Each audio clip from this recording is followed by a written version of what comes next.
Live from the City of Angels, it's Sunday morning. It is breaking box office and a very strong January weekend to wrap this month up.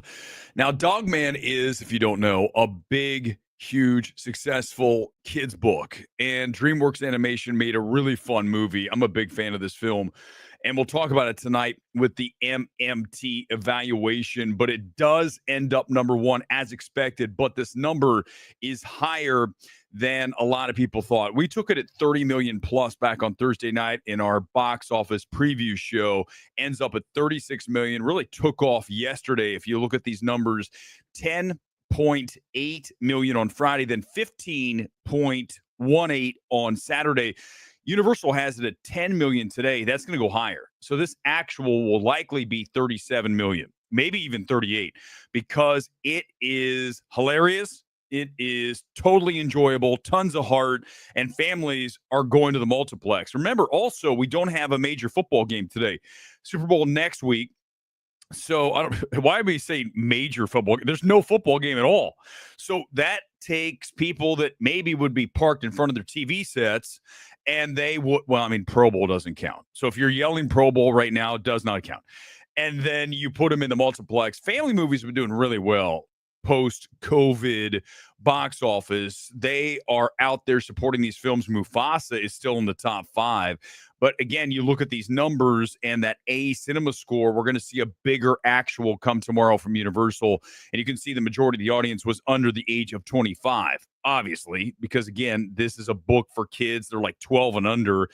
But here's the thing, the movie works for adults. I mean, I sat through it yesterday and I laughed. It's very Lego movie, very Lord Miller with the whip quick, right? Bang, bang, bang, bang. A lot of the jokes, smart, funny, and not like, Paw Patrol. Just, I sat through that film and it's like dumb, right? The jokes aren't smart. Dogman has a lot of really quick, really witty things going on. So I can't wait to talk about it more tonight. But huge recommend from me. And it ends up at 36 million. So that is very impressive. And the overseas numbers, just a little bit more, but not as big, obviously, as domestic. And you look here at the breakdown: Caucasian 41, Hispanic 27, African American 12, Asian 10, and then 10% other. And this is the third straight DreamWorks animation movie to open number one. Kung Fu Panda 4, Wild Robot, and now Dogman. Here's the key on Dogman. You got to leave it theatrical exclusive, as I think Universal will. But remember, Universal is one of the first studios to yank these things out of theaters and put them into streaming like 17 days. Remember, day and date for Five Nights at Freddy's. Go back, and I know HBO Max obviously did all that after COVID, put everything day and date, which was disastrous. But it's really important these films get this long theatrical window, and Dogman can play for a while. Okay, I'm talking week upon week upon week. So let's hope Universal, I know some folks over there, check out the stream. Guess what? Make sure you do that. You leave this in theaters. I know you want the streaming money too, but be respectful to AMC, Regal, and Cinemark that have helped you rebuild your theatrical. That is key, and let's hope it happens. Dogman number one at 36 million. Let's talk about Companion, 9.5 million, straight to the Warner Brothers email. What I love about Warner Brothers, when they send out their box office emails, it's very detailed. And I love sharing them with you because a lot of people don't. I don't think Grace Randolph does. Oh, there's Weber shading Grace Randolph again. Oh, my God, he's the worst. And you look at what we have, and you're looking at a $15 million worldwide debut. 9.5 here, 5.5. Why is $15 million impressive? Because it only cost $10 million. So remember, to be profitable, you're looking at a roughly 2.5x. So you're looking at 25 million for this to be profitable. We're already at 15. And this film's great. Okay. We have two really good films, completely different. We have Dogman and Companion. I recommend both, very high. Okay. So for January, now early in February, we're doing really well because it's already better than the shit we watched in 2024. A majority of those films were bad. We're off to a flying start here in 25. But you look here at this, and it's very similar to the debut from Barbarian back in 2022. Why is that important? I know it's another horror film because it's from the same production company, Boulder Light Productions. Okay. So they brought this one into the marketplace along new line on this. Barbarian was with Searchlight, Fox, whatever. Fox. So you look at, they're almost the same. Okay, just $1 million off. And you can see Warner Brothers is like, this is right in line with Heretic, 10.8 million, Abigail, 10.3, and Barbarian, 10.5. So it's right there. Better film. By the way, this is a better film than Heretic, Abigail, and Barbarian. All three. Oh, easy, easy. Anyone who tells you Heretic's better than this film, just disregard their opinions. Okay. Remember, there's certain things we can't do, such as say Anora is a great film. That's deal breaker. It's over. I mean, you can say it, but it's done. You're essentially rendered neutered in the space because you're an idiot, because it's terrible. But you look, sorry, guys, it's my stream. I can call you whatever I want. Here's the thing. Better than all these films. Okay. And then here's the issue that the film has. Next week is Hard Eyes. Hard Eyes is a traditional slasher from Sony, right? It's not going to be nearly as smart as this. You just know it's not. Will I see it? Yes. Will we have evaluation on Thursday? Yes. But it doesn't matter. It is head-to-head genre. So when you have head-to-head genre, that's a problem for any film in the second weekend. So that's going to be the issue. I just think that because this film is so strong, the word of mouth is going to bring some people into the multiplex and check it out. And then they're going to go, wow, this is really fun. And then they're going to tell their friends. I hope that happens. That really deserves to happen. By the way, Warner Brothers is touting their new line division with Final Destination, Conjuring, and Mortal Kombat on the way here this year. Last year was really bad for Warner Brothers. Aside from Dune, you're talking about, remember Horizon? Go watch my reaction stream for Horizon if you want to have a kick here this morning. Go find it. It's there. I only hammered that film every weekend that I had a chance to. Let's break down the entire, what I love, again, Warner Brothers gives you a really good breakdown. Domestic highlights, 94% certified fresh, Rotten Tomatoes, 91% audience score. Can't believe it's not higher. Cinema score, B+. For horror, that's really good. Okay, A- for the younger demos, so that's strong. Post-track 4 out of 5, good. Overall premium formats, 34% of the business, they had IMAX and Dolby. That's one of the reasons they jam this movie in right now. Because if you can actually land those PLF screens, then you need to take the date. That's how these studios look at it. Now, so what you're doing is you're going to sacrifice that second weekend by having PLF in the first. By the way, nobody's better than us. Just what I just said is better than everything that you'll ever watch on Box Office Today. Go watch Grace. Go watch anybody. What we just did live, this is always live, is better than anything that these people will say. That one statement that you take the PLF and you sacrifice your second weekend because you're going to get that PLF on the first, right? This is what we do. Someone's going to copy that. That's the thing. Can you imagine like sitting around going, I want to copy? I don't fucking copy anybody. I don't watch anyone else because they're all not very good. I'm just going to be honest with you guys.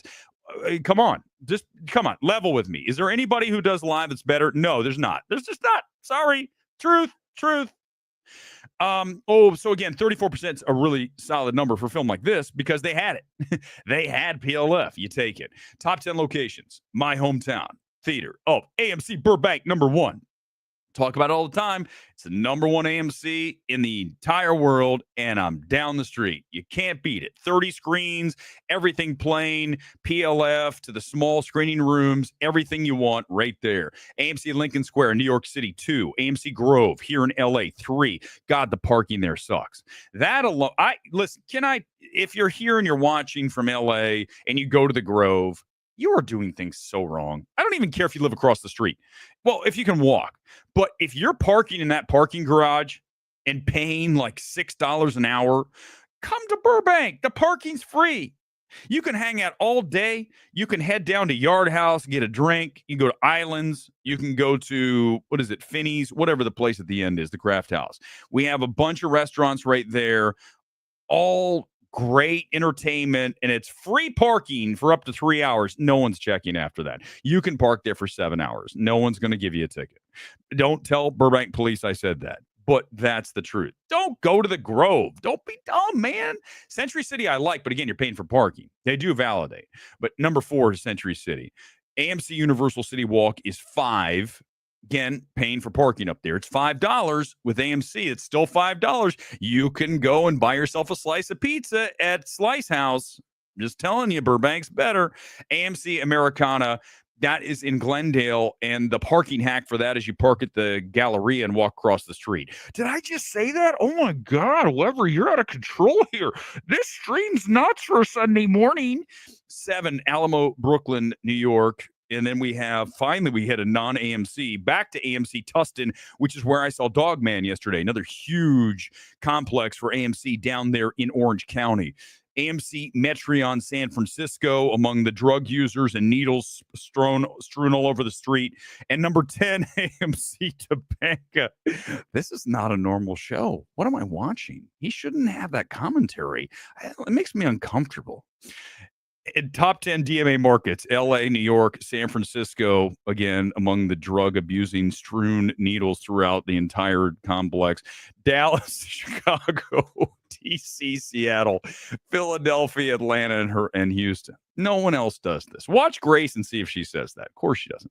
Mufasa's just leave Grace alone. Grace is nice. Why don't you just leave her? She's not. She's reading a teleprompter. She's overrated. Oh, I don't care. Just stop. Leave a comment. Oh, you do that. Mufasa, Lion King, 6.1 million on that. Let me show you. I'm actually not going to, it's over, it's 600 and like some odd million. It doesn't matter. I'm going to talk about quickly Complete Unknown because I'm going to go to the Disney email since we're talking about Disney right now with Mufasa. What's interesting about Complete Unknown is it's starting to creep up with the worldwide as it's over 80 some $million. Let me see if I can get the exact total here. 87 million global. And it's rolling out. It's the number one film in the UK, third straight weekend there, Australia and New Zealand. So they did an interesting rollout, right? They brought it here to the States over the holiday, over the Christmas corridor. Then they rolled it out overseas. And here's what can you guys imagine why it's doing so well? It's really great. It's one of the best films of the year. I think it can win Best Picture. Okay, we called that first. We said Mangold would get a director nomination. We're right again. We're the gold standard. You guys know that. It's just silly to even bring it up every time I have to do it. But I have to remind you, for those people that are new, you're watching the gold standard. Doesn't matter about the views. Doesn't matter about the subscribers. Gold standard is here. When you look at this film getting the Oscar nominations, that's what drives business in the back end of your theatrical run. Right? You could pop a big number late, like 1917 is a great example. Go back to that film 2019. That film did really well after the Oscar nominations. So you look at virtually any film, but you look at this film in particular as it rolls out overseas. Now it can say however many nominees it got. It got right. So it got picture, director, it got Tim. Chalamet, listen, I don't think he's going to win. It's going to be Brody, but he's in there. Okay. He's in there. We all know who's winning Best Actors now. It's going to be Demi Moore after what happened with Gascon. We'll talk about that tonight. A lot of stuff tonight. I really want to get into the Blake Lively thing again. Sorry, guys. I know, but it is a movie. It's over a movie. So it's actually part of the show. It's not like me talking about the LA fires, which you're like, what is this? This is not movies, but it's Los Angeles where I live. I can do that. We could talk about the trade last night between the Lakers and the Mavs. You want to talk about Luka, 25-year-old stud coming over here for Anthony Davis, a broken down 31-year-old who barely plays. What a trade, right? You want to do that? I can do that too. No one else can do this shit. We can do anything you want to talk about. You want to talk about dragons being real? We'll do that some night this week. I promise.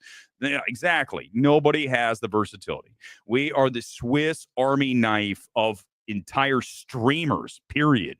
But Complete Unknown is now racking up some cash. One of them days is number 4. It continues to hold well. I think it's down like 25% this weekend.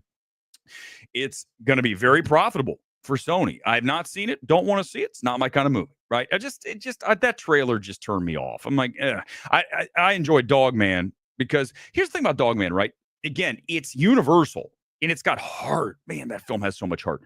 I don't want to see characters yell anymore. After watching Anora, I just don't want to hear loud characters for a long time, other than myself, the loud character on the mic right now.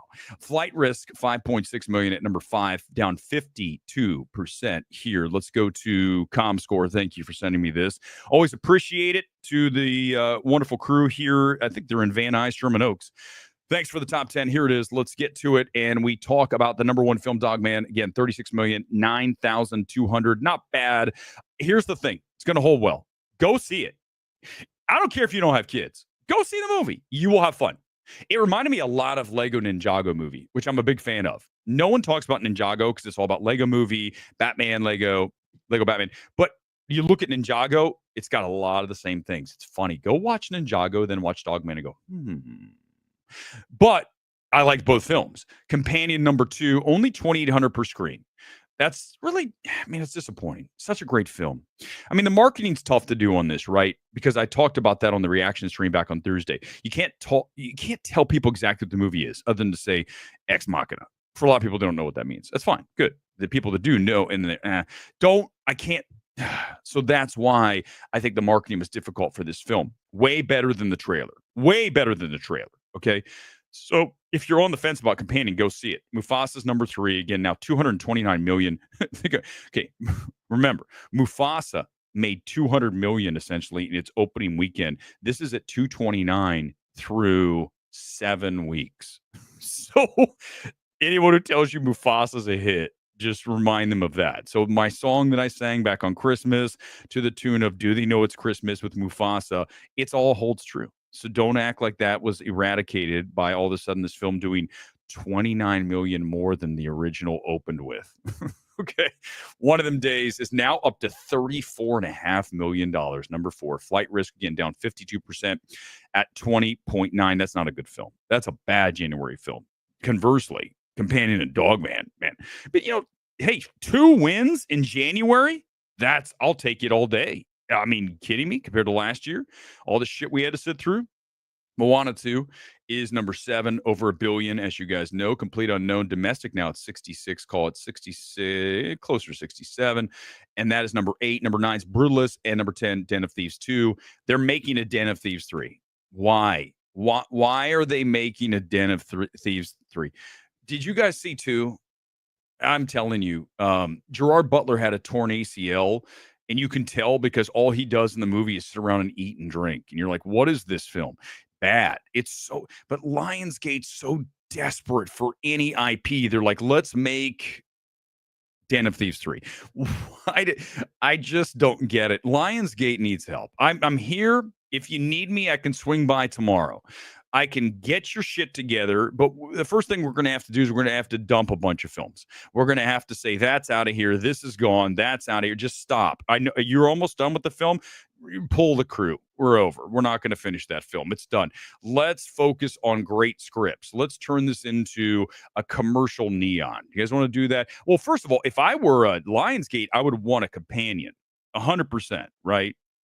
I would want that film. I would pay for it. I'd say, let's go. I'd go to Boulder Light and say, let's make a deal. I want to take your films, and I would do with Boulder Light what you see Universal with Blumhouse. As I said, going back to Companion and going back to Wolfman, the comparison between Blumhouse and Boulder Light at this point, even though they haven't put nearly out as many films, they have 2 films in Barbarian and now Companion that are better than 99% of the shit that Blumhouse puts out. I've said it before, Blumhouse is the most overrated production studio in, production house in Hollywood.